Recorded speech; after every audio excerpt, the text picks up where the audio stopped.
Assalamualaikum warahmatullahi wabarakatuh. Perkenalkan, nama saya Muhammad Irfan Puji Santoso. Pada kesempatan kali ini saya akan menjelaskan mengenai klasifikasi maqasid syariah menurut Imam Al-Syatibi. Maqasid syariah. Maqasid merupakan bentuk jamak atau plural dari kata maqasid yang terbentuk dari huruf qaf, shad, dan dal yang berarti kesengajaan atau tujuan. Syariah, nas yang suci yang terdapat dalam Al-Quran dan Al-Hadis Al-Mutawatirah yang belum tercampur oleh pemahaman manusia. Maqasid syariah secara terminologi yaitu maksud atau tujuan-tujuan disyariatkannya hukum dalam Islam. Hal ini mengindikasikan bahwa maqasid syariah erat kaitannya dengan hikmah dan ilat. Klasifikasi maqasid syariah menurut Imam Al-Syatibi itu sendiri dibagi menjadi dua, yaitu maqasid syari' dan maqasid mukallaf. Maqasid syari' itu sendiri diklasifikasikan menjadi empat, yaitu qasdu syari' fi wada'i syariah. Yang kedua, qasdu syari' fi wada'i syariah li ifham.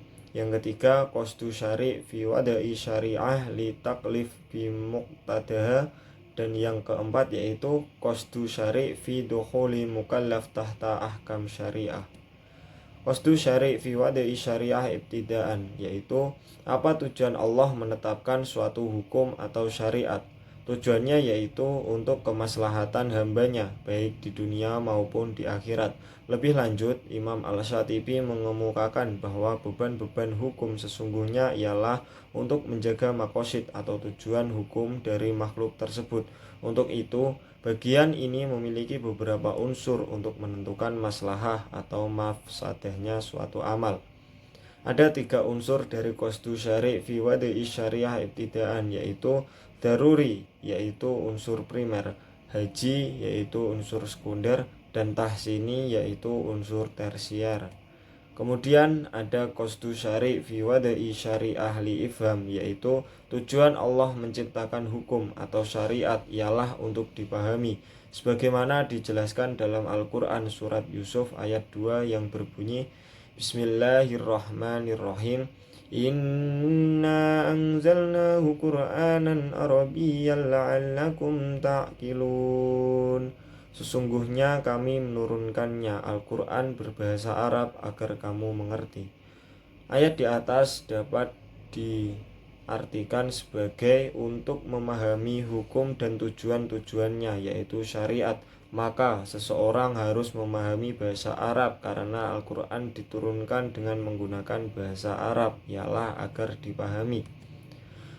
Selanjutnya ada qasdu syari' fi wada'i syariah li taklif bi muqtadaha, yaitu tujuan syari' dalam menentukan syariat adalah untuk dilaksanakan sesuai dengan aturan-aturan yang ditetapkan.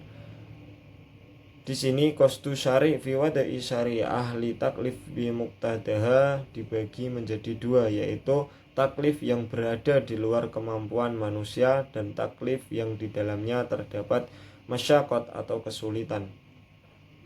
Taklif yang berada di luar kemampuan manusia itu hukumnya tidak sah, sebagaimana dijelaskan dalam Al-Quran surat Ali Imran ayat 102 yang artinya, wahai orang-orang yang beriman, bertakwalah kepada Allah sebenar-benar takwa kepadanya, dan janganlah kamu mati kecuali dalam keadaan muslim.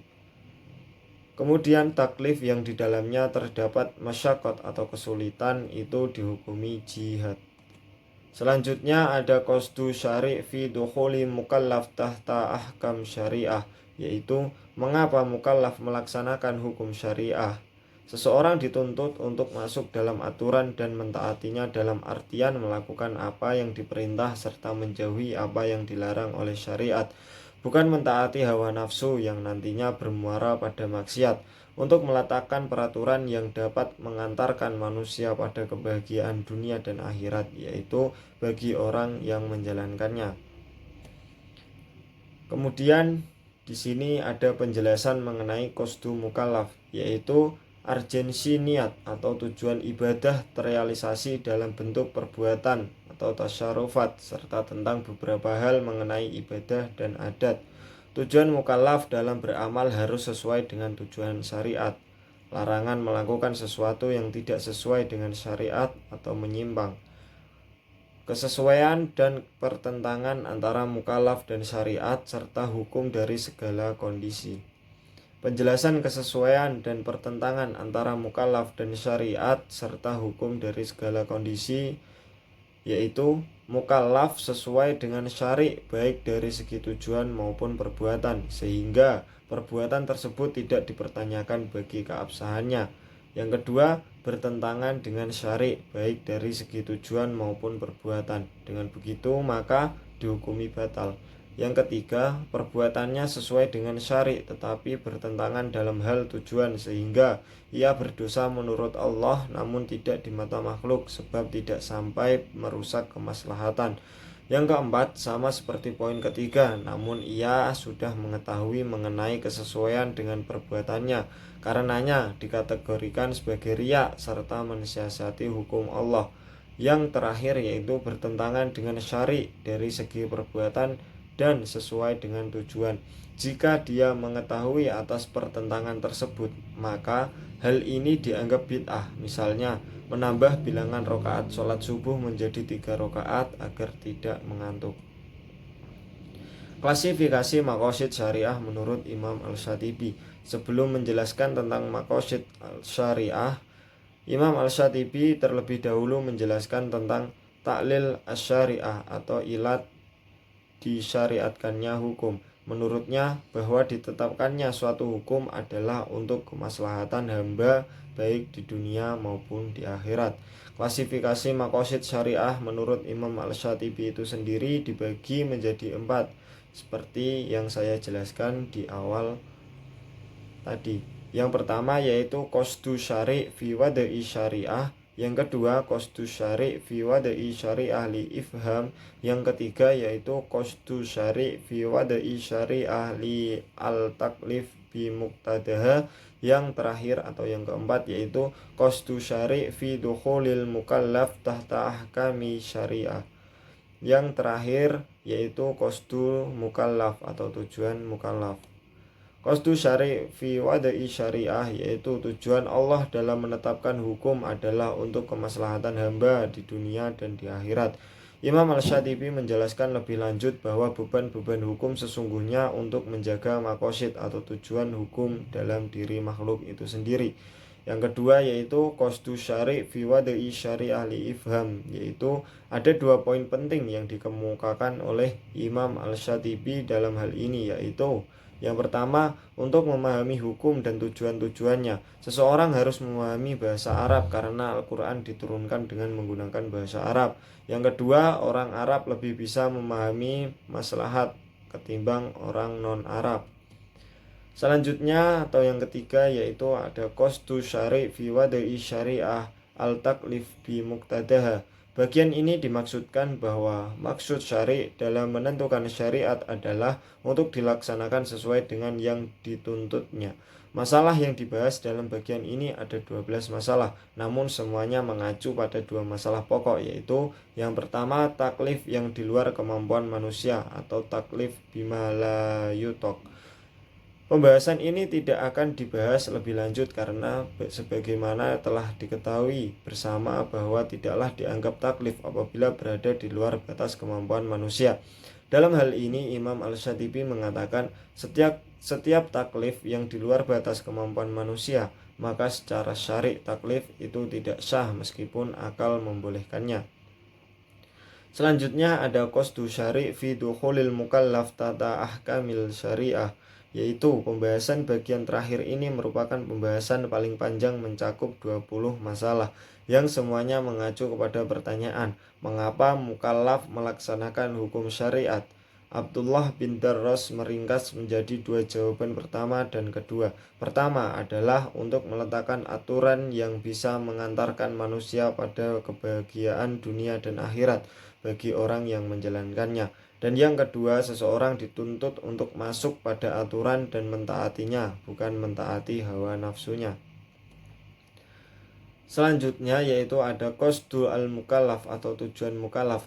Masalah pertama membahas beberapa hal seperti urgensi niat, tujuan ibadah, terrealisasi dalam tasyarufat atau beberapa perbuatan, dan beberapa hal tentang ibadah dan adat. Kemudian masalah kedua dan ketiga adalah tujuan mukallaf dalam beramal harus sesuai dengan tujuan syari dalam menetapkan syariah. Ketika syariah tujuannya adalah untuk kemaslahatan hamba, maka seseorang mukallaf dalam perbuatannya dituntut sesuai dengan syariah. Yang ketiga, masalah yang keempat adalah kesesuaian dan pertentangan antara mukallaf dengan syari serta hukum dari segala kondisi sebagai berikut. Yang pertama, mukallaf sesuai dengan syari baik dari segi tujuan maupun perbuatan, sehingga perbuatan tersebut tidak dipertanyakan keabsahannya. Masalah yang kelima adalah ada tidaknya pertentangan antara kemaslahatan dan kemafsadatan pribadi mukallaf dan kemaslahatan serta kemafsadatan orang lain dengan menjaga ada tidaknya suatu tujuan. Tujuan dari syariat bukanlah seluruh amalan syariah itu sendiri, akan tetapi ada tujuan lain yaitu maslahah yang diperoleh dari pensyariatan suatu amalan. Karenanya, apabila seseorang mengamalkan suatu amalan yang tidak sesuai dengan tujuan syariatnya, berarti ia tidak melakukan syariat. Di sini saya mengambil sumber data dari website Mohtorikuddin yang terdapat di dalam media neliti. Yang kedua, saya ambil sumber data dari media neliti, dan yang terakhir saya ambil sumber data dari YouTube. Sekian presentasi dari saya. Jika ada kekurangan dan kesalahan mohon dimaafkan. Wabillahi taufik wal hidayah. Wassalamualaikum warahmatullahi wabarakatuh.